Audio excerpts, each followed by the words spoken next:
Յուրի Վարդանյանը 1970 թվականից լրջորեն սկսեց զբաղվել ծանրամարտով իր հորեղբոր Սերգեյ Վարդանյանի գլխավորությամբ։ Արդեն իսկ 1975-76 թվականներին դարձավ աշխարհի և Եվրոպայի պատանեկան չեմպիոն։ 1977-ին դարձավ Խորհրդային Միության հավաքականի անդամ։ Իր ամենամեծ հաջողությունը Յուրի Վարդանյանը գրանցեց 1980 թվականին Մոսկվայի օլիմպիական խաղերում,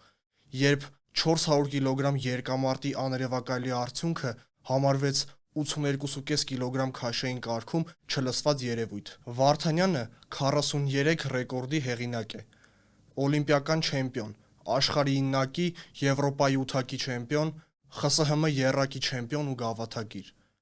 1978-ից 81 թվականներին ճանաչվել է աշխարհի լավագույն ծանրորդ։ 1991 թվականին տեղափոխվեց ԱՄՆ և սկսեց զբաղվել մարզչական գործունեությամբ։ Նա մարզել է նաև իր որդուն՝ Նորայր Վարդանյանին, ով 2008 թվականին դարձավ ԱՄՆ ծանրամարտի չեմպիոն։ Սպորտային կարիերան ավարտելուց հետո Յուրի Վարդանյանը զբաղեցրել է նաև պետական պաշտոններ։ Նա եղել է ՀԽՍՀ Գերագույն խորհրդի անդամ։